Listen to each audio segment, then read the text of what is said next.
Quero mais. Quero mais suquinho. Não é daí, eu quero daqui. Pede a vovó.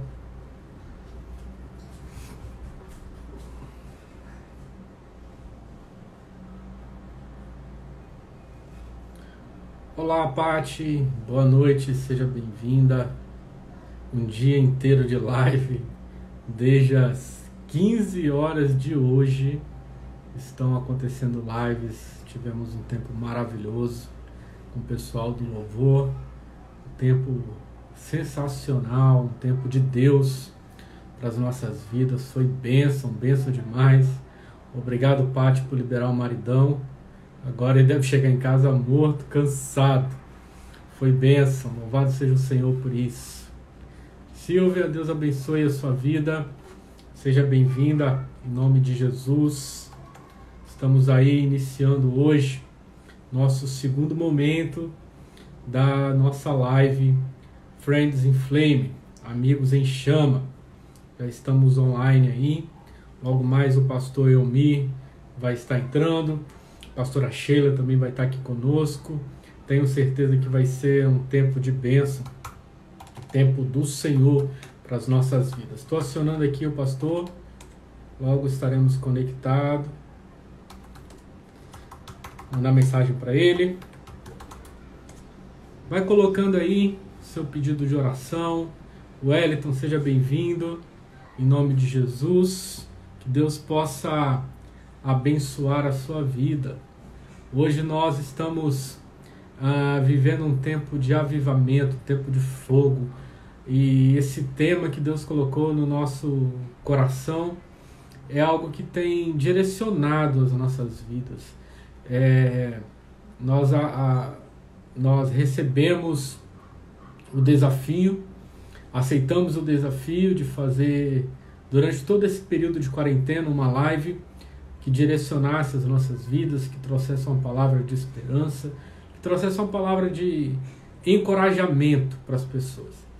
Então nós começamos aí na primeira semana muito tímido, muito modesto, sem muita expectativa, e o Senhor foi gerando algo grande no nosso coração, e nós começamos a colher tantos testemunhos de pessoas que começaram a receber algo novo, de pessoas que estavam tristes, de pessoas que estavam amarguradas, de pessoas que estavam tristes, e que o Senhor começou a gerar algo no coração dessas pessoas.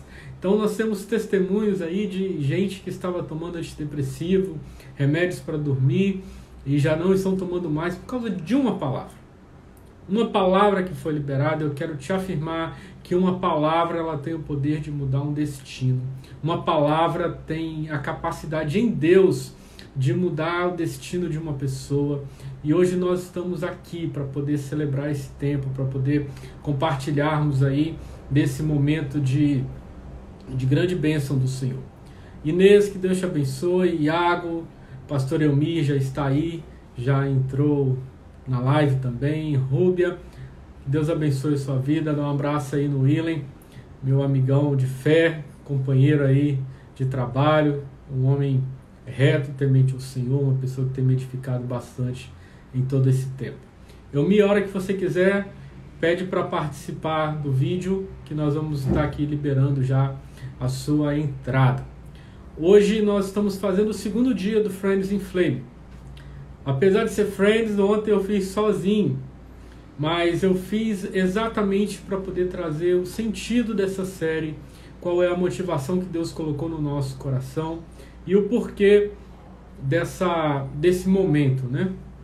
Uma coisa que nós temos vivenciado e entendido é uma palavra lá de Daniel, quando 3 homens entram dentro de uma fogueira. Eram 3 amigos que entraram juntos por unidade de fé, por um propósito, e 3 homens em um propósito, em unidade, como amigos, passaram por uma situação onde a vida deles foi completamente transformada. E dentro desse processo, desse propósito, se revelou o 4º homem junto com eles. Aleluia! Quero dizer para você que você não está só. Quem vai ser o 4º homem que vai estar se levantando contigo? Cristo vai se erguer novamente aí dentro dessa fogueira, dentro desse momento. Então, nós estamos chamando aqui pessoas que são ícones na nossa vida. Pastor Elmi está aí, bonitão, tem uma aura branca atrás dele, uma luz. Aleluia, que menino bonito, gente. Seja bem-vindo, Cadê? Tá pastor. chegando. E aí, meu amigo? Boa noite, como você tá? Boa noite, estamos ótimos, graças a Deus. Estamos vindo de uma live de 5 horas seguidas. Uau! 5 horas de adoração contínua ao Senhor. E, gente, foi bênção, foi um tempo maravilhoso do Senhor para as nossas vidas. Como que Deus fez coisas lindas. Assim, a vontade de não acabar mais, vontade de ficar lá até a volta do Senhor Jesus. Foi lindo demais. Louvado seja o Senhor. É bom demais, pastor, né? estou contextualizando as pessoas que já estão entrando na live sobre esse tema. O tema é Amigos em Chama, Friends in Flame. E ele traz um sentido para nós, um sentido para a igreja, de uma palavra que Deus colocou no meu coração, existem amigos que vão entrar com você dentro de uma fogueira. Existem amigos que vão ser incendiados junto com você dentro de uma fogueira. Então, a unidade de fé e um propósito trazem o avivamento, trazem a presença de Deus, trazem o fogo, trazem a presença de Deus. E eu acredito que esse tema é um tema que vai mudar a vida de pessoas. Eu acredito que tem algumas pessoas aí que estão passando por esse tempo, pastor, vivendo as maiores lutas de suas vidas. Eu tenho tido contato com pessoas que há pouco tempo estavam tomando remédios para dormir, antidepressivos, pessoas que estavam desesperadas, muitos sentimentos suicidas, uma necessidade emergente que começou a surgir na vida das pessoas. Não é da cultura do brasileiro se preparar, ter uma reserva, ter um respaldo em momentos como esse. Então, para a maioria, está sendo um grande desafio. E a igreja tem se levantado nesse tempo de desafio como um sustento, como um suporte, como uma palavra de esperança. Enquanto está todo mundo falando que o barco vai afundar, nós estamos falando, ei, calma, Jesus está no barco. A tempestade vai acalmar, o vento vai parar de soprar. Existe uma esperança. E Deus tem levantado pessoas como o pastor Elmi, como os pastores dessa igreja, como alguns outros pastores amigos, para dizer que mesmo em tempo de crise, Deus continua sendo Deus. E nós vamos queimar. O fogo vai se acender mesmo no momento de luta, de tantos desafios. Deus colocou uma palavra no meu coração, pastor, que está lá em Lucas 12, 49, que diz assim, Jesus está com seus discípulos, ele fala, olha, eu vim trazer fogo sobre a terra, mas o meu desejo é que vocês já estivessem queimando. E essa palavra, ela é tão contemporânea, porque Jesus ele veio em um propósito, ele veio trazer fogo. Então, deixa eu dizer para as pessoas que estão assistindo agora, que estão nos acompanhando, não é para você viver um tempo de esfriamento, não é para você estar em um momento de geladeira, dentro de um iceberg. Jesus veio para trazer fogo sobre a sua vida. E o desejo do meu coração é que você seja ativado, que você seja incendiado hoje, em nome de Jesus. Amém. Amém. Você recebe essa palavra, igreja? Compartilha aí. Esse é o momento do Senhor te incendiar. Pastor, nesse tempo, o que o Senhor tem ministrado ao seu coração, pastor? O que Deus tem falado com você nesses dias? Nós criamos esse momento para poder compartilhar daquilo que Deus tem falado com homens de Deus, como o Senhor e tantas outras pessoas que Deus tem levantado nesse tempo. Compartilhe um pouco do seu coração aí conosco. Amém. Zé Luiz, em primeiro lugar, boa noite, né? Graça e paz para você, para os irmãos que estão aí nos assistindo.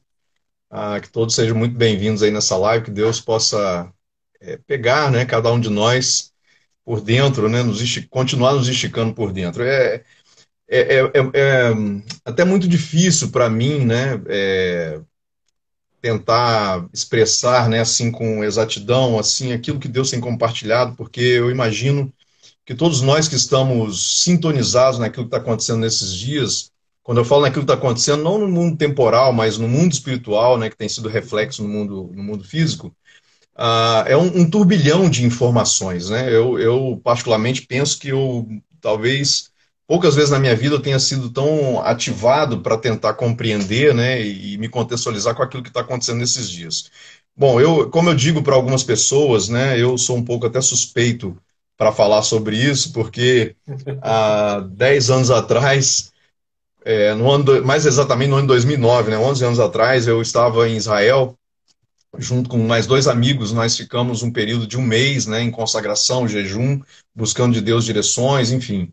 E naqueles dias ali, Deus me trouxe uma revelação, né, que depois se tornou um livro, né, que é esse material aqui, o livro Relógio dos Tempos, que muitas pessoas conhecem esse material. Sim, Então, eu mesmo já tendo escrito e de certa forma estando, digamos assim, me preparando, né, e analisando todas as coisas, mas mesmo eu que já estava pensando, falando sobre isso, escrevendo sobre isso, me vi também sendo pego de surpresa pela forma que tudo está acontecendo. Eu não imaginava que seria dessa forma. Bom, eu vou tentar, eu acho que eu tenho mais ou menos uns 40 minutos, não é isso? Você me exato. passou. Eu vou tentar sintetizar aqui nesse tempo, né, essas ideias, né, esses pensamentos, essas visões, porque não tem como, né? Eu poderia tentar aqui falar sobre tantos outros assuntos, mas a Bíblia diz que a boca fala que o coração está cheio, né? Então, e a proposta, né, da live, né, é aquilo que a gente está Sim, queimando, né, queimando dentro de nós. amém. Então, eu quero passar para vocês realmente aquilo que está queimando dentro do meu coração, que são essas informações. Bom, quando Deus começou a compartilhar comigo sobre essas coisas, né? Eu sou formado em sociologia, mas sempre fui assim muito apaixonado por entender as profecias bíblicas, principalmente no que diz respeito aos últimos dias. Então eu fiz uma analogia, né, entre o nosso contexto social e as profecias da palavra de Deus, e foi daí que nasceu esse livro Relógio dos Tempos. Tudo começou ali em Jerusalém, no ano 2009, quando eu estava algumas vigílias de oração na madrugada, no Mundo das Lamentações, e o Senhor falou para mim assim: Mi, começa a escrever tudo isso que eu estou te mostrando, porque isso vai ser importante não só para você, mas também para todos aqueles que vão ter acesso, contato, né, com essas informações. E eu comecei a escrever ali mesmo. Depois eu voltei para o Brasil, um tempo depois eu fui para a Alemanha como missionário com a minha família. Ali eu tive tempo, né, para continuar escrevendo esse material. E inclusive ali na Alemanha também continuou sendo um cenário, um pano de fundo, para eu continuar recebendo essas informações, né? Então, assim, o texto base daquilo que eu vou passar para vocês está lá em Daniel capítulo 2, né? E tudo começou a partir dessa visão. Eu vou parafrasear, né, para nós ganharmos tempo, mas o texto é esse. Depois, se você quiser ler, né, com mais calma, Ok. Daniel capítulo 2, né, onde Daniel ele traz para Nabucodonosor a interpretação de um sonho, e o sonho literalmente foi uma estátua, né, uma estátua de grande estatura, cuja cabeça era de ouro, o Uhum. braço e os membros de prata, né, o quadril de bronze, os pés de ferro e barro, e a interpretação foi que Daniel estava vendo no seu espírito o que aconteceria não apenas naqueles dias, mas a partir daqueles dias, né, nos próximos tempos, épocas e estações. Interessante que isso é confirmado até pela própria história, porque a interpretação que Daniel teve foi que a cabeça de ouro era um governo, era um Uhum. dos 4 impérios, né? E o primeiro império era exatamente aquele império daquele momento, né? O império atual, que era o Império Babilônico, cujo rei, né, representante era o próprio Nabucodonosor, Uhum. mas haveria uma sucessão de impérios, né? Então, a cabeça de ouro, o Império Babilônico. Olha que coisa interessante. Quando a gente pega lá na Bíblia, Gênesis capítulo 11, e a gente vê sobre a história da Torre de Babel, né? Essa palavra Babel é uma palavra hebraica que significa confusão, né? O Uhum. povo decidiu construir uma torre para tocar o céu, né? Porque eles queriam promover o que o latim fala, né? O religare, ou seja, religar novamente o homem caído a Deus. Eu até faço uma conjectura, né? Imagina os homens daqueles dias, né, de Gênesis capítulo 11, Sim. ainda ouvindo as histórias dos seus pais, né, Adão e Eva, que tinham um encontro, um contato com Deus diário, né? Porque a Bíblia nos informa que Deus, todos os dias, na viração do dia, descia no jardim, se Aham. comunicava, né, com Adão e com Eva, mas por causa da queda original, eles foram expulsos do jardim, nós conhecemos a história, e esses homens, a sua descendência, perderam esse contato direto com Deus, e ali em Gênesis 11, né, nos mostra o homem, né, tentando se religar novamente ao transcendental, aquilo que é espiritual. Então, ali, né, esse momento histórico é chamado de a Torre de Babel. E você vê que lá em Apocalipse, né, isso começa em Gênesis, lá no Apocalipse traz essa informação, quando João, ao ter a revelação do Apocalipse, ele traz a conjectura social para esses últimos dias de a Babilônia, ou a Grande Babilônia. E a palavra Babilônia, a raiz dela vem de Babel, né? Sim. A palavra Babilônia é uma derivação da raiz Babel, que significa confusão. Então, Jesus ele fala sobre isso, Paulo fala sobre isso, né? João em Apocalipse fala sobre isso, sobre um sistema, que esse sistema ele não é inédito, ele foi inaugurado lá em Gênesis capítulo 11, ou seja, nessa intenção do homem em se conectar com Deus através de um artifício, né, que era aquela torre, para novamente ter esse contato com Deus, ou seja, um atalho, né? E aí ele cria um sistema. Então a Bíblia toda é como diz, né, o nosso amigo pastor Cote, né, é uma guerra de altares. Ali começa uma guerra de sistemas, uma guerra de altares. Se nós trouxermos para uma linguagem sociológica, né, uma guerra ideológica, que é exatamente o que nós estamos vendo acontecendo nesses dias. E é muito interessante porque quando Jesus... Eu vou aqui dar tiro para todo lado, mas depois fica tranquilo que no final a gente vai chegar a um consenso, ok? Vamos junto. Vai só recebendo as informações, que realmente é bastante... Quando Jesus, lá em Mateus capítulo... Ei, Sheila, tudo bom, querida? Rapaz, vou concatenando aqui as ideias. Amém. Depois você me ajuda. Se eu não conseguir fechar, você me ajuda aí. Quando Jesus, lá em Mateus capítulo 24, né, se vocês quiserem depois também ler, os discípulos chegam para Jesus ali no Getsemane, no Monte das Oliveiras, e perguntam: Senhor, quais serão os sinais da tua vinda? E é interessante que a essa pergunta, Jesus não ignora a pergunta. Pelo contrário, Jesus ele tem todo o cuidado de, né, detalhadamente, trazer todas as informações de como seria a conjectura social, né, econômica, política, enfim, desses dias em que a Bíblia chama de fim dos tempos. Então, ele detalhadamente ele vai informando. E quando ele fala sobre guerras, ele fala guerras e rumores de guerras. Bom, nós somos uma geração que conhece muito a respeito de guerra, né? Os nossos avós, os nossos pais. Nós vivemos hoje num mundo que nunca ocorreram tantas guerras como existem nos dias de hoje, né? Nessas últimas décadas. Nós somos uma geração, eu sou da década de 70, né? Nós somos uma geração que cresceu, por exemplo, na maior de todas as guerras, que nunca deu um tiro no outro, mas que é a chamada Guerra Fria, né? Que para mim, ela hoje está mais quente do que nunca. E depois eu vou explicar por quê. Continua aqui. Exatamente. Então, a guerra ideológica, a guerra de sistemas, a guerra política, né? O capitalismo, o socialismo, a antiga União Soviética, né? Os blocos econômicos, enfim. Então, quando Jesus fala sobre guerras, o rumor de guerras, eu não tenho dúvida nenhuma que ele estava falando, trazendo para nós uma informação e um sinal de como seriam esses dias, ok? Então, voltando lá para o início, né? O sistema babilônico, né? Que é o sistema que Daniel teve a visão, que era um sistema que foi inaugurado, né? Através da representação da cabeça de ouro. Só que na sequência do Império Babilônico viria o segundo império representado pelo quadril, né? Membros e quadril peitoral de prata, que seria o Império Persa, que foi uma continuidade do Império Romano, do Império Babilônico. Depois, na sequência, o Império Grego, né, representado pelo quadril de bronze, né? E aí o Império Grego ele teve uma particularidade muito interessante, diferente do Império Babilônico, do Império Persa, que tinha um poder de dominação, que era um poder de dominação muito mais destruidor, né, do que na sequência o Império Grego e o Império Romano, porque a visão que os reis da Babilônia tinham era destruir as nações inimigas. Eles não respeitavam os guerreiros, as mulheres, as crianças, eles simplesmente destruíam tudo e tinham a intenção de dominar e de implantar uma nova cultura. Sim. Quando nós chegamos no Império Grego, e nessa transição, né, da cultura helênica, que é a junção do Império Grego com o Império Romano, a gente vê um outro nível de dominação. Por exemplo, todo o Novo Testamento ele foi escrito no idioma grego, né? E quando Jesus, ele, por exemplo, ele traz o ensinamento e o conhecimento da sua proposta de reino, né, a linguagem que ele usa é a linguagem grega. Por exemplo, a palavra apóstolo.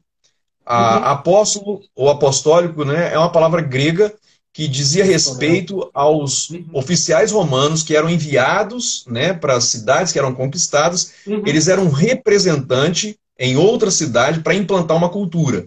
Então a primeira coisa que o Império Romano fazia era mudar a língua, né? Independente da língua que era falada, eles implantavam o latim. Porque nós temos uma socióloga aí de plantão também, né? Se você quer mudar uma cultura, formatar uma cultura, a primeira coisa que você faz é a língua. Por que o inglês é a língua mais falada do mundo? Porque a cultura americana, a partir da Segunda Guerra Mundial, ela foi a cultura de supremacia, né? Pela dominação do capitalismo, enfim. Então, é natural isso, né? Então, os romanos, eles enviavam os apóstolos, que eram os representantes do império, que formavam a cultura através da língua, através da educação, através dos usos e costumes, ou seja, eles não destruíam o povo inimigo, eles influenciavam, né, os outros povos para se tornarem como eles, ou seja, sua mesma cultura. E a gente percebe que de todos os impérios, o que mais durou, e aí eu vou colocar aqui, acender aqui uma polêmica, né, até para a gente pensar, o que dura até hoje é a influência romana, né? E eu vou mostrar para nós aqui, né, através da história, que nós somos ainda hoje totalmente influenciados pela cultura romana. Por quê? Porque eles tiveram uma ideia de dominação muito próxima, inclusive, à ideia do próprio reino de Deus. Para mim é uma cópia, né? Satanás foi observando, quando ele aprendeu, né, ele entendeu que a dominação não era pela destruição, mas pela influência, porque essa era a proposta babilônica desde o início, então ele conseguiu um certo êxito, digamos assim, né?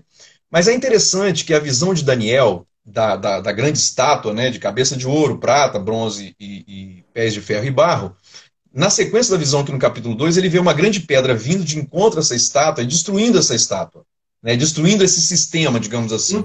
Essa estátua representa um sistema babilônico, né, que vai se desdobrando, né, nos outros impérios.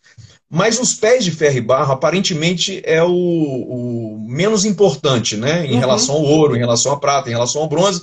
Mas o ferro e o barro têm uma particularidade, porque o barro, quando ele seca, né, ele se transforma numa poeira. E você não tem como conter isso. Então é por isso que na visão de Daniel, essa influência ela perpassaria por tempos, épocas, né, gerações. Por quê? Porque a poeira, o barro, ele tem esse poder de, digamos assim, de contaminação, né?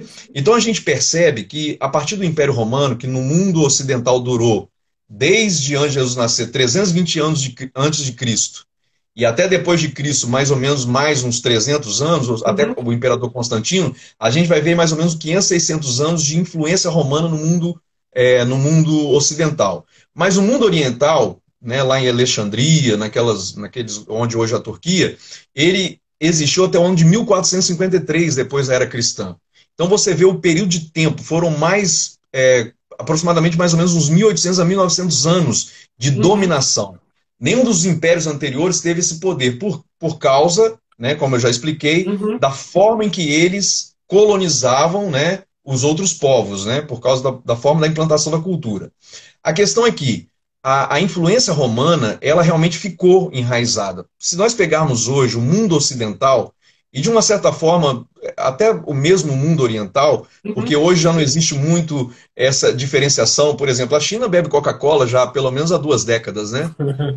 Big Mac tem lá. Tem McDonald's lá. Então, assim, a globalização, né, o mundo globalizado, ele trouxe uma certa hegemonia, né, as nações da Terra. Então hoje é meio complicado você fazer uma diferenciação assim muito, muito drástica, né, do que é o socialismo, o capitalismo, porque hoje existe uma cultura global, que é o sistema babilônico no mundo pós-moderno, né, depois eu vou fechar com isso, que trouxe essa hegemonia cultural e social, e é o que nós estamos vendo acontecendo hoje. Enfim, mas a gente vai perceber que essa influência romana, ela continua até os dias de hoje, né, em todo mundo, principalmente nesse mundo globalizado. A gente vai pegar, por exemplo, nosso código de lei, né? Qual é o sistema político hoje no Brasil e, de uma certa forma, em todo mundo ocidental? A democracia, né? O que é a democracia? Essa palavra democratos é uma palavra latina que vem do sistema de governo romano. Quando você assiste filmes de época, né, você vai ver lá, tem a figura do imperador, do César, mas o César ele não é um líder ditador, ele é um líder democrático, porque ele compôs um parlamento chamado Senado, E os senadores, que são representantes de várias das províncias e cidades dominadas pelo Império, eles têm poder de voto, eles têm poder de decisão. Então, por isso também o Império Romano ele teve essa extensão tão grande, porque eles trouxeram um sistema político de democracia. Eles deram voz, né, para todas as nações e cidades dominadas. Então, você vê, por exemplo, na Bíblia, né, você vê o Sinédrio. Na própria crucificação de Cristo, a participação que os membros do Sinédrio tiveram, foram eles que decidiram, né, pela crucificação de Cristo, assim como eles tomavam várias decisões políticas, econômicas. Eles eram dominados pelo Império Romano, mas o Império Romano, sagaz que eram, deixava eles acharem que tinha ainda um certo controle sobre as coisas. De uma certa forma até tinha, né? Mas isso é um exemplo, né? A questão política. Nós temos também a questão arquitetônica. Você vê que a arquitetura do mundo, né, quando você vê, por exemplo, lá nos Estados Unidos, né, o Capitólio, a própria Casa Branca, e várias outras construções no mundo todo, a nossa arquitetura, inclusive aqui no Brasil, né, a forma que a arquitetura de São Paulo, Belo Horizonte, as grandes capitais brasileiras, até Brasília foi construída por Oscar Niemeyer, você vê que toda a influência da arquitetônica moderna, ela vem também da arquitetura romana. A gente pode pegar aqui vários exemplos, né, de como que a cultura romana ela tem uma influência muito forte ainda hoje no mundo ocidental. Por isso que eu disse que o Império Romano, de uma certa forma, ele nunca deixou de existir, porque essa representação romana é uma continuidade do sistema babilônico. E é esse sistema que está se organizando como nunca para que nós sejamos inseridos nesse contexto, né, espiritual, escatológico, né, social, político, econômico, para esse momento agora. Então eu vou trazer tudo isso que eu falei até aqui para esse momento que nós estamos vivendo. Bom, depois da Segunda Guerra Mundial, né, e até por causa da Segunda Guerra Mundial, o mundo entrou numa aceleração que nunca tinha existido. Eu faço um paralelo seguinte, pastor Zé Luiz, pastora Sheila. Desde Adão e Eva, até 72 anos atrás, que foi quando né, o auge da guerra, as sociedades humanas elas evoluíram numa escala, vamos colocar assim, um exemplo, né, só para a gente ter uma analogia, de 0 a 100, vamos colocar assim, né? Mas a partir da Segunda Guerra Mundial, ou durante a Segunda Guerra, porque a Segunda Guerra Mundial ela promoveu uma explosão de desenvolvimento tecnológico, de desenvolvimento na área da informação que nunca tinha acontecido em 5.000 e tantos anos de história, que é de Adão e Eva até 70 anos atrás. Então houve uma aceleração. Por exemplo, o forno micro-ondas, os aviões a jato, os carros, né, que depois foram inseridos nesse contexto moderno, o próprio computador, né, o GPS, e são tantas coisas que foram inventadas ou descobertas por causa da guerra. Né? Então a guerra ela inseriu o mundo num contexto de desenvolvimento que ele nunca tinha experimentado. O homem, até a Segunda Guerra Mundial, né, nós já tínhamos tido a Revolução Industrial, né, a máquina a vapor, né, alguns avanços, mas a partir da Segunda Guerra Mundial o avanço ele foi assim, astronômico, né? A gente não tem nem como mensurar. Salto, né? É uma coisa incrível, né? Você estudar sobre isso é algo assim, é incrível, né? É difícil até a gente entender essa velocidade. A questão é que, a partir desse momento, né, no mundo político, começou a Guerra Fria, né, digamos assim, que foi dois blocos, né, a formação de dois blocos. O bloco capitalista, né, que foram representados pela nação americana, pelos Estados Unidos da América, que até a Segunda Guerra Mundial era uma grande potência, mas não era a potência que é hoje. Estados Unidos se tornou a potência que é hoje por causa da guerra. Digamos assim, foi o espólio de guerra americano, porque os Estados Unidos ele encabeçou, né, o grupo dos aliados, foi o grupo que enfrentou, né, os nazistas, representado pela Alemanha, Japão e Itália. Eles ganharam a guerra. E qual foi o grande quê da nação americana no espólio de guerra? Foi absorver as cabeças pensantes. Então, os alemães, eles tinham um grupo de cientistas, né? A gente está falando aí, por exemplo, de um cara como Albert Einstein, que mesmo antes da guerra ele já tinha ido para os Estados Unidos, porque percebendo a guerra, ele era de uma família judia. A sua família, quando percebeu, no início da década de 30, ele já se mudou para os Estados Unidos. Mas, além dele, teve o Von Braun, que foi o descobridor da bomba atômica, né? E vários outros cientistas que os Estados Unidos ele pegou esse espólio de guerra, muito mais do que as terras, do que as máquinas, do que as indústrias, mesmo que destruídas, foram as cabeças pensantes. Então, os Estados Unidos, ele importou, até hoje, né? Tem um amigo meu que ele até brinca, o americano, ele não é inteligente como o alemão, ele não tem o design como o italiano, né? E ele não tem a moda como os parisienses, mas ele tem uma coisa, ele pega tudo que é bom e leva para eles.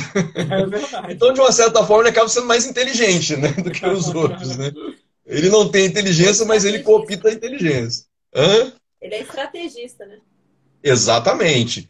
Então, quer dizer, nessa Guerra Fria, os Estados Unidos, quando entra nela, ele já entra com uma grande vantagem, porque ele tem a maioria das nações do seu lado, ele tem o desenvolvimento, né, e ele tem as maiores cabeças pensantes do mundo, enfim. Quando chega na década de 80, mais exatamente no ano de 1988, eu sou dessa época, né, eu sou de 1972, então em 88 eu tinha aí uns 15 anos, 14, 15 anos de idade, eu lembro muito bem, né, a União Soviética era, né, o grande inimigo do mundo, né, o comunismo, né, socialismo, a gente ouvia as notícias, né, eu que, por exemplo, era muito envolvido com missões desde essa época, né, eu era novo convertido, mas sempre apaixonado por missões, a gente ouvia sobre a cortina de ferro, sobre a cortina de bambu, sobre aqueles países comunistas, né, que comiam as criancinhas, né, que as pessoas morriam de fome, e depois a gente descobriu que isso não era mentira, né, era verdade, né. Mas, enfim, em 1988, o líder soviético Mikhail Gorbachev, ele tomou a decisão de abrir a União Soviética e de desmembrar, né, as uniões socialistas soviéticas, né, a abertura do comunismo, como ficou conhecido.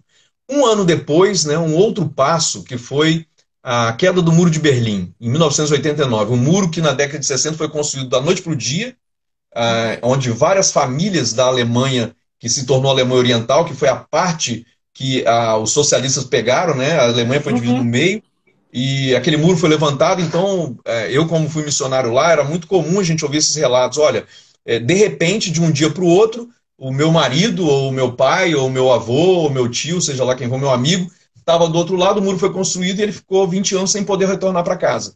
Uau. Muitas pessoas foram mortas nesse período, pessoas que tentaram pular aquele muro. Ali em Berlim, existe até hoje, onde o muro passou, né, dentro da cidade ele foi totalmente destruído, existe só um monumento a ele, que é no chão, né, onde ele passou. Ali as pessoas até hoje colocam velas, flores, em homenagem àquelas centenas ou milhares de pessoas que morreram, inclusive tentando atravessar esse muro, né? Enfim, esses dois acontecimentos, a queda do comunismo e a queda do Muro de Berlim, eles inseriram essa sociedade, né, que era moderna, né, que vinha sendo moderna no último século, né, desde o início do século XIX, num momento sociológico chamado a sociedade pós-moderna, né?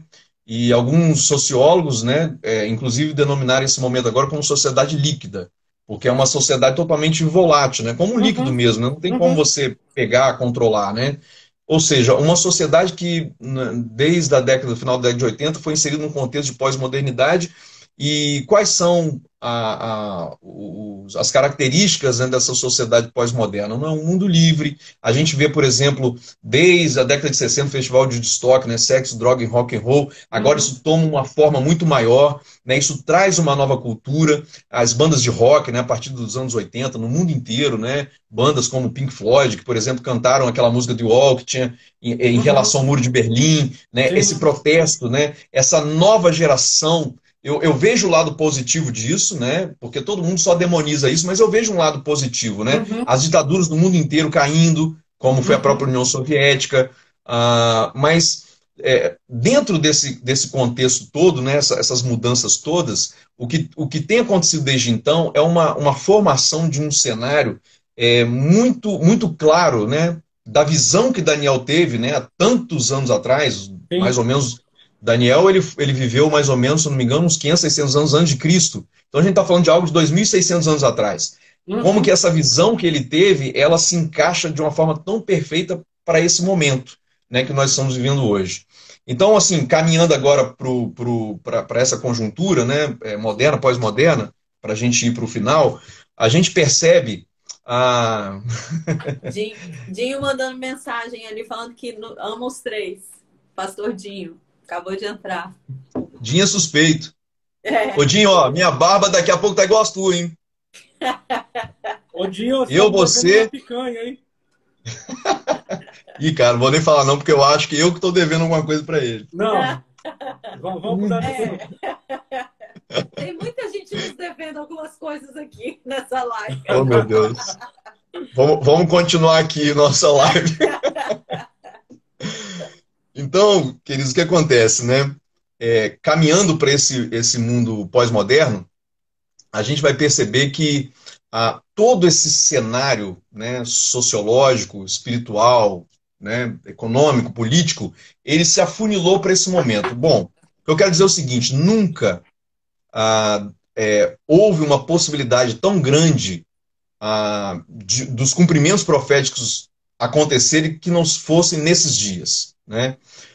Eu vou pegar aqui algumas profecias bíblicas, eu poderia pegar aqui pelo menos umas 35, 40, mas eu vou pegar só umas 2 ou 3, porque eu tenho estudado muito sobre isso, né, nos últimos anos. Então, a profecia de Jesus, do próprio Jesus, em Mateus capítulo 24, verso 32, né, que é uma dos grandes sinais, né, entre todos, né, e eu incentivo vocês a lerem, depois todos que estão nos assistindo, a lerem com calma, né, detalhadamente o texto de Mateus capítulo 24, que ele é muito profético e muito atual para nós hoje, mas no versículo 32, Jesus traz uma chave de informação quando ele diz assim: quando vocês virem a figueira florescer, saibam que está próximo o verão.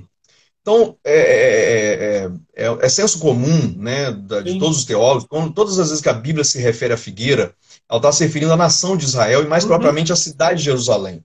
E aí eu quero, né, lembrar que desde 320 anos antes de Cristo, né, que o Império Romano passou a dominar ali toda a região da Judéia e que Israel já não era mais uma nação soberana, né? E isso durou até o ano de 1948. Então é por isso que a Segunda Guerra Mundial ela é tão pontual para nós entendermos esse startar, né, do relógio dos tempos. E por isso, né, o livro tem esse título, né, o relógio dos tempos, né?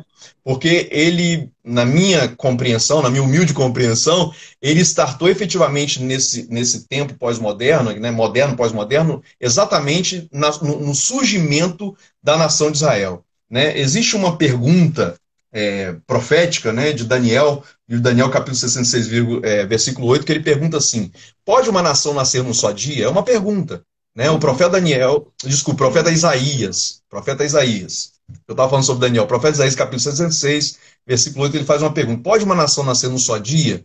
E a resposta é sim, pode. Por quê? Porque no dia 14 de maio de 1948, se eu não me engano, foi a 2ª ou 3ª sessão solene da recém-criada ONU, Organização das Nações Unidas, onde isso aconteceu uma vez na história, né? Nunca mais aconteceu. Um brasileiro chamado Oswaldo Aranha, nascido lá em Alegrete, Rio Grande do Sul, ele foi colocado como presidente da mesa. Né? Existiam, se eu não me engano, 28 chefes de Estado. E houve um empate técnico, né? Em pauta naquele dia estava Israel voltar a ser uma nação ou não. Então Oswaldo Aranha ele dá o seu voto Minerva, o seu voto de desempate, ou seja, nesse momento, pontualmente, se cumpriu a profecia. Né? Ou seja, Israel voltou a ser uma nação. Pode uma nação nascer num só dia? A resposta é sim, pode. Zé, eu né, fiz sociologia na UFES, eu fiz muita amizade com professores de história ali, com alunos, professor de filosofia, eu tinha muitos amigos, né, em vários centros acadêmicos lá, e olha que coisa interessante, professores de história da UFES, alunos e pessoas todas, era unânime todo mundo dizer: não existe na história humana, olha que coisa interessante, não existe na história humana uma nação como a nação de Israel. Uma nação que já não era mais nação soberana há mais de 2.300 anos, mas que conservaram a língua, o hebraico, que era, né, considerado uma língua morta, mas não era, porque todos os judeus conservavam a sua cultura, conservavam a sua língua. Olha que coisa interessante, aquela promessa que Deus dá para Abraão há 4.000 anos atrás, ela permanece viva, porque Deus diz: em ti serão benditas as nações da terra. Deus faz uma aliança com Abraão, uma aliança com a nação de Israel, e os judeus, apesar de todos os erros que eles cometeram historicamente, nós conhecemos, né, está na Bíblia, a Bíblia não omitiu esses erros, as perseguições, né, desde o faraó mandando destruir todos os meninos 2 anos para baixo, né, nos dias de Moisés, e até Herodes, que também o infanticídio, né, praticando infanticídio, a diáspora dos judeus no século XV, né, na Espanha, em Portugal, o próprio nazismo e vários outros momentos, né, históricos, que esse povo, pelo seu erro, pelo seu pecado, digamos assim, eles foram perseguidos, foram dispersos, foram destruídos, mas Deus sempre conservou um remanescente e eles sempre, né, conservaram esse legado, né, essa identidade, essa herança, esse DNA, né, vamos dizer assim. que eles sempre carregaram de ser um povo, né, escolhido por Deus. Então, olha que coisa interessante. E aí eu vou citar mais uma profecia, né? Estou falando sobre Mateus capítulo 24. Jesus, então, só recapitulando, ele diz, né? Quando vocês viram essa figueira florescer, sabem está próximo o verão. Sim. E ele continua, e não passará essa geração. Que geração é essa? Essa geração onde tudo começa a acontecer, onde tudo começa a desencadear, nesse momento, né, pós-moderno que eu citei aqui, que eu expliquei.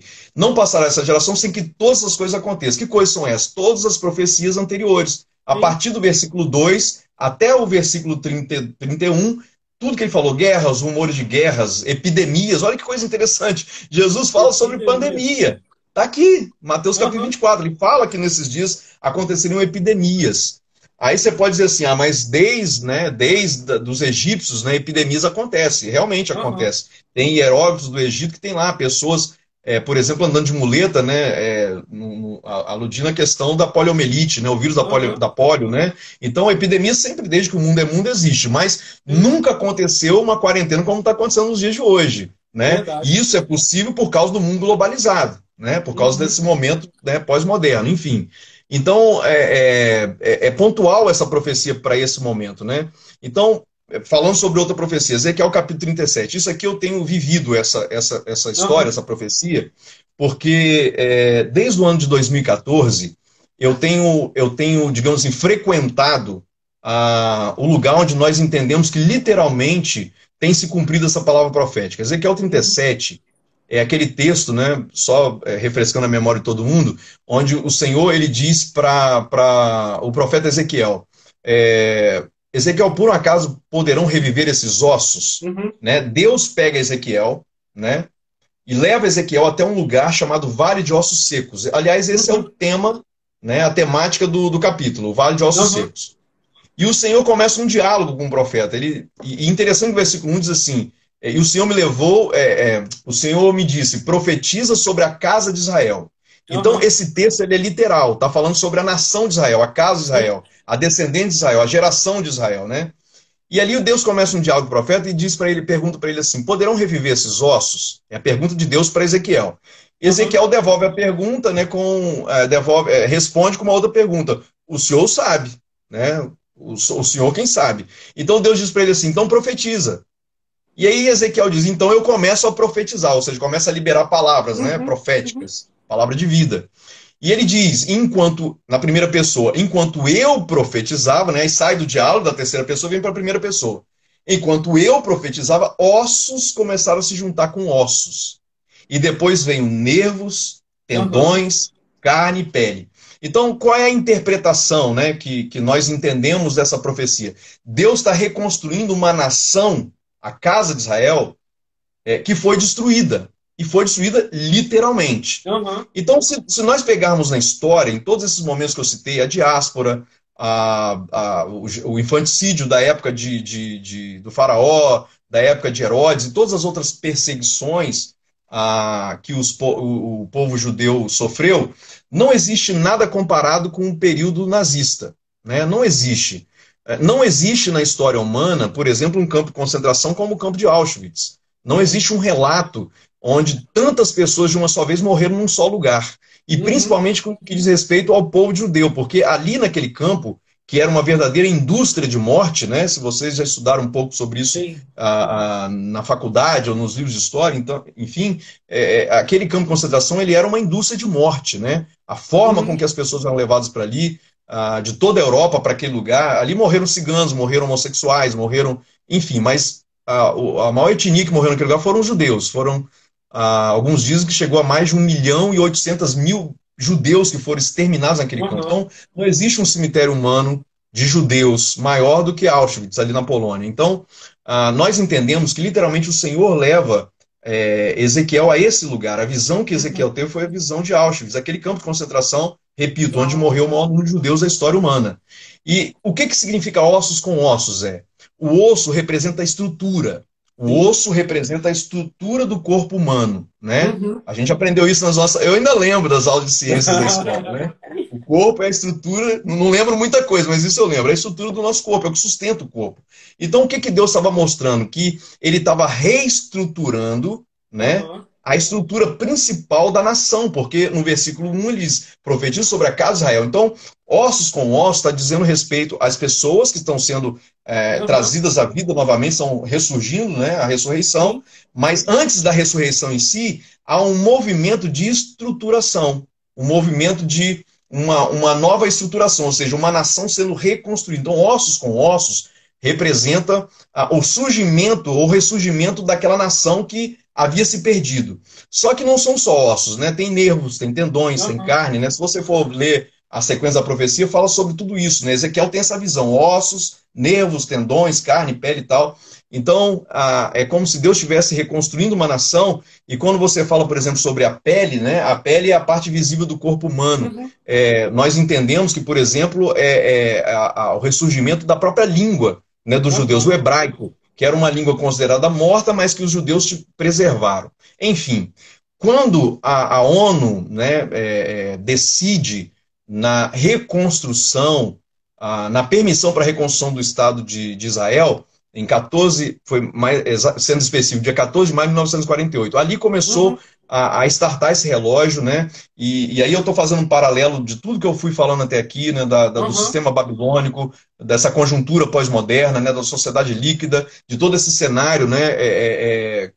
Atual que nós estamos percebendo, aliada a essa profecia, a profecia de Jesus em Mateus e essa profecia de Ezequiel, e a gente vê toda a nação de Israel sendo reconstruída, e aí eu volto àquele relato dos historiadores, dos filósofos, que diz, não existe na história humana uma nação que conseguiu ressurgir, né, de uma forma tão rápida. A partir de maio de 48, vários navios foram enviados, né, para a Palestina, e a nação começou a ser reconstruída. Judeus de toda a Europa, inclusive desesperados, apavorados por causa da perseguição. E aí eu faço um paralelo com esses dias que nós estamos vivendo agora, porque toda perseguição, ela não é um fim em si mesma, ela é um processo de Deus para um avivamento, para uma reconstrução. Então eu entendo essa pandemia, eu entendo esse isolamento social como uma possibilidade de nós nos ressignificarmos enquanto igreja nesses dias. De nós entendermos qual é o contexto que nós estamos vivendo e nós nos tornarmos mais intencionais no nosso propósito de vida aqui. Porque a verdade é o seguinte, nessa sequência linear, nessa linha do tempo profética escatológica, nós estamos realmente no final, na minha concepção. Nós estamos no final do que a Bíblia nos informa que aconteceria nesses dias. Ou seja, em outras palavras, a partir desses dias nós precisamos nos ressignificar, nos reinventar, nós precisamos entender as nossas verdadeiras prioridades, nós precisamos entender que a estrutura nunca poderia ter estado acima das vidas humanas, ou seja, das missões, do próximo, das pessoas, né? Eu acho que isso tudo está abrindo os nossos olhos para nós entendermos o que historicamente sempre aconteceu com a igreja, em todas as perseguições, inclusive a de Jerusalém, lá no livro de Atos, para nós nos reinventarmos e sermos dispersos, sim, né? Porque a igreja, mais do que nunca, foi dispersa. Nós estamos fazendo live, estamos tendo culto online, mas não é a mesma coisa de estarmos juntos. Vocês concordam? Não é a mesma coisa. Não é. Né?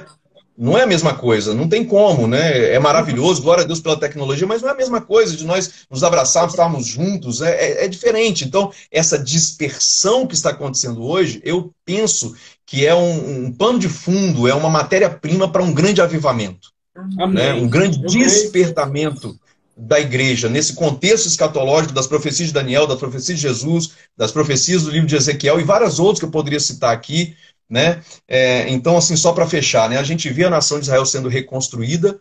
Israel hoje é o único país de primeiro mundo, ali naquele contexto, né, do Oriente Médio, uma nação que a gente vê a mão de Deus sobre eles, não há um reconhecimento dos judeus em relação a Yeshua, o Hamashia, e isso é bíblico, né? Os olhos deles são fechados, eles só vão ter esse entendimento lá na grande tribulação, né? Na sequência escatológica, quando o abominável da desolação, como diz o profeta Daniel, né? Que é o sacrilégio dentro do templo, que é o terceiro templo que será reconstruído. Aliás, uma informação aqui, né? Para eu que já fui para Israel algumas vezes e tive a oportunidade de conhecer, inclusive, alguns rabinos lá, é notório, né? É sabido que eles têm todo o material do terceiro templo já pronto para que isso venha acontecer, e eu entendo que isso vai acontecer muito rápido.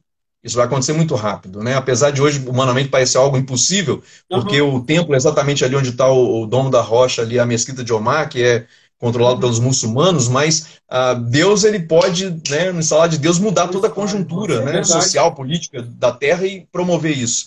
E eu não tenho dúvida nenhuma de que, inclusive, essa pandemia, o movimento das nações globalizada, vai promover essa situação política que vai possibilitar, né, Israel a reconstruir esse templo, né? Eu sei que são muitas informações ao mesmo tempo, né? E eu vou tentar fazer um fechamento aqui nos próximos 5 minutos, que eu acho que é o tempo que eu tenho ainda. Então, o que que a gente percebe, né, fechando isso tudo?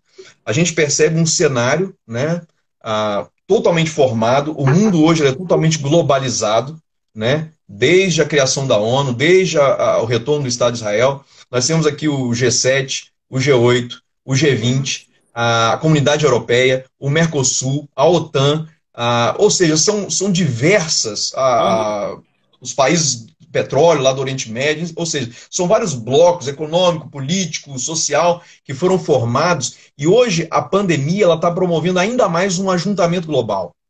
Eu não sei se vocês viram, por exemplo, o Papa, né, o Francisco, ele tá propondo uma reunião global dos líderes mundiais, os principais líderes mundiais, para trazer, ao mesmo tempo, uma solução para a questão da pandemia, mas também promover uma aproximação maior das nações, que seria um cenário digamos assim, de um governo, né, centralizado. Né? Para isso acontecer, foi necessário que, a partir da década de 70, né, ocorresse vários movimentos políticos sociais, por exemplo, no Oriente Médio, onde a gente percebe que as ditaduras elas foram caindo, né? Na Líbia, no Egito, em várias nações ali, ou seja, a queda, né, dessas ditaduras, e você vê até o próprio Irã hoje também de uma certa forma ocidentalizado, né? Também está inserido nesse contexto. Então você vê que hoje não há resistência, tanto do mundo muçulmano quanto do mundo comunista, né? O presidente chinês, semana passada, deu uma declaração dizendo assim: nós estamos preparados, e eu queria que vocês gravassem essa palavra, para uma nova ordem mundial. Ou seja, uma reorganização das nações. A China está preparada e se coloca à disposição para contribuir para esse momento tão importante histórico na história da humanidade. Então, essa palavra, nova ordem mundial, dos últimos 30 anos, ela tem sido muito mencionada, e nos últimos 5 anos, mais do que nunca. Obama falava muito sobre isso, o presidente Sarkozy, e agora esse atual presidente, esse presidente francês lá, Macron, a premier alemã, a Angela Merkel, e todos os outros, o Boris Johnson, né, o primeiro-ministro lá da Inglaterra. Ou seja, você vê o mundo inteiro hoje falando, por causa da pandemia, da necessidade de uma nova ordem mundial. Que ela, de uma certa forma, já existe desde a criação da ONU, há 70 anos atrás, mas que agora ela está ganhando força, até pela própria atuação da OMS. Eu não vou ter tempo aqui, né, de entrar nessa questão da OMS, né, que é algo que tem me consumido nos últimos dias, tentando entender, né, essa organização, porque ela é muito estratégica para nós entendermos tudo isso que está acontecendo hoje. A OMS, pela representação do diretor lá, né, do Tedros Adhanom, esse cara ele é um comunista, né, lá da Etiópia, ele foi ministro da saúde, né, no governo da Etiópia. Ele carrega sobre seus ombros 2 acusações de ocultamento de epidemias que ocorreram na própria Etiópia. Né? Eu não vou aprofundar aqui não, porque, né, senão a gente vai estender muito, mas para nós entendermos, pastores, é exatamente esse o pano de fundo, né, que nós estamos vivendo. Ou seja, a gente precisa entender esse momento como algo profético, como algo escatológico, como cumprimentos das profecias bíblicas. A gente vê afunilando como numa balança, né? É uma guerra, né? A Guerra Fria, que eu disse, né? Ela nunca foi tão quente como hoje, né? Do bloco socialista, do bloco capitalista, né? São duas ideologias, né, entrando em conflito, né? Como nunca aconteceu na história da humanidade, mas ao mesmo tempo todos os países envolvidos nisso de uma forma global. Então, não existiria um momento mais propício para que a Bíblia se cumprisse que não fosse um momento chamado hoje. Né? Então, o mundo ele já não é mais o mesmo e nunca mais será o mesmo a partir desses dias. Esse movimento, né, promovido pelo coronavírus, ele está trazendo para nós um cenário, um novo cenário, que na verdade não é um novo cenário, é o mesmo cenário de Babel, lá em Gênesis capítulo 11, descrito por João em Apocalipse, né, capítulo 3, a grande Babilônia, o sistema do mundo. Né? Quando eu escrevi o livro Relógio dos Tempos, Eu mencionei aqui, eu fiz uma analogia entre aquele filme Matrix, aquele filme lá do início dos anos 2000, que era um governo, né, da tecnologia das máquinas sobre o homem, né, e você coloca um governo espiritual que reflete em todo o mundo físico, né, movendo a intenção dos líderes das nações, movendo as intenções dos movimentos do movimento global para esse afunilamento e essa promoção de todo esse cenário. Então, a Bíblia, mais do que nunca, ela é atualizada. A Bíblia está mais atualizada do que o New York Times que vai sair amanhã. Né? Não fica assistindo Globo, né? Leia a Bíblia.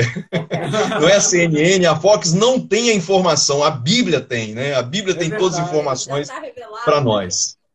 Hã? Já está revelada. Totalmente. Então é isso, né? É isso que, né? Respondendo a sua pergunta do início, era isso que estava no meu coração para compartilhar com vocês hoje. Amém, pastor. E é bom a gente lembrar que corona significa coroa, né? Cristo precisa ser coroado, precisamos ter esse sentimento de que temos que coroar Cristo, a segunda vinda dele, uma coroa, Amém. um reino que vai ser estabelecido. É esse sentido de estar atento às coisas que estão acontecendo nesses dias. Não existe nada fora de um propósito, não existe nada fora Amém. de um contexto. Tem uma amiga nossa que ela começou a assistir uma novela da Record, uma novela bíblica. E ela começou a assistir a novela e ela falava assim, mas gente, o que será que vai acontecer depois? Eu falei, mas minha filha, já está revelado na Bíblia, lê a Bíblia. Não, mas eu não posso ler a Bíblia, porque senão eu vou saber o que vai acontecer na novela. A Bíblia é o spoiler, né? A Bíblia é o spoiler do fim dos tempos. É o spoiler da novela da E, gente, parece que o mundo está assistindo uma novela bíblica sem saber o final. O final já está dado. Já está Amém, é verdade. Nós estamos vivendo os últimos dias da igreja nessa terra. Pastor, sem dúvida. Noite passada eu tive um sonho.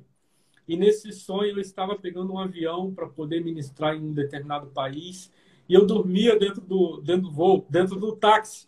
E aí, quando o táxi chegava no aeroporto, outra pessoa descia e pegava o meu voo. Eu falava com o cara, mas, uai, eu perdi o voo. Ele falou, lógico, você ficou dormindo. Deus já levantou outra pessoa e colocou no seu lugar. E é exatamente esse senso de urgência que nós temos que ter. Chegou o momento da igreja sair de trás das trincheiras. Chegou o tempo de sairmos de trás das malhadas. Esse é o momento da igreja viver a maior colheita sobre a terra. Esse é o tempo, igreja. Esse é o nosso momento. Não se preocupe com a economia, não se preocupe com o que está por vir. Você está debaixo de uma palavra. Você está debaixo de uma direção profética. Você e a sua casa estão vivendo o cumprimento de uma palavra profética determinada por Cristo. Nós vamos vencer. É a igreja que prevalece. É a igreja que saqueia o inferno. As portas do inferno não podem prevalecer contra a igreja. Amém. Amém. Em nome de Jesus. Amém. Amém, querido? Amém. Nós chegamos no minuto final. E eu queria abençoar a sua vida. Pastor, muito obrigado. Que Deus abençoe você e sua casa. Eu que agradeço. Posso dar só mais uma informação rapidinho? Vamos lá. Para aqueles que ficaram curiosos, né? Nós tínhamos feito algumas lives algumas semanas atrás a respeito desse tema, né? E esse livro, a gente colocou ele disponível, totalmente gratuito, no site da escola. Então, se você quer ter acesso a esse material, tá lá, é só baixar, fazer o download. Escolaissacar.com, né? A gente disponibilizou esse material lá, porque muitas pessoas começaram a nos procurar, porque leram um livro alguns anos atrás, e falaram, uau, tá tão atual, né? Tudo estava escrito ali, agora está acontecendo e tal. Eu senti no coração de disponibilizar esse livro para que todos que tiverem interesse tenham acesso, né, ao material. Então tá lá, www.escolaissacar.com. É só você entrar lá e fazer o download totalmente gratuito para que você, inclusive nessa quarentena, tem mais um material aí, né, para poder passar o tempo. Amém. Glória a Deus. Amém. Amém. Gente, o Insta vai derrubar a gente, mas eu quero então só dar uma bênção para você. Amém? Coloque sua mãozinha assim em posição de receber, nós vamos orar. Pai, nós decretamos a bênção do Senhor sobre cada pessoa, sobre cada família, sobre cada líder espiritual, sobre cada igreja aqui presente. Que o Senhor os abençoe poderosamente. Que a mão do Senhor, que as doces consolações do Espírito Santo, que a verdade do Senhor esteja estabelecida no nosso coração, na certeza de que o dia de amanhã é o cumprimento de um processo que o Amém. Senhor já Amém. estabeleceu nas nossas vidas. Amém. Amém, eu a tua creio. bênção sobre tudo, ó Pai, no nome de Cristo Em nome de Jesus. Jesus. Amém. Deus Amém. abençoe. Vai em paz, em nome de Jesus. Together. Amém. Deus abençoe. Tchau, um abraço.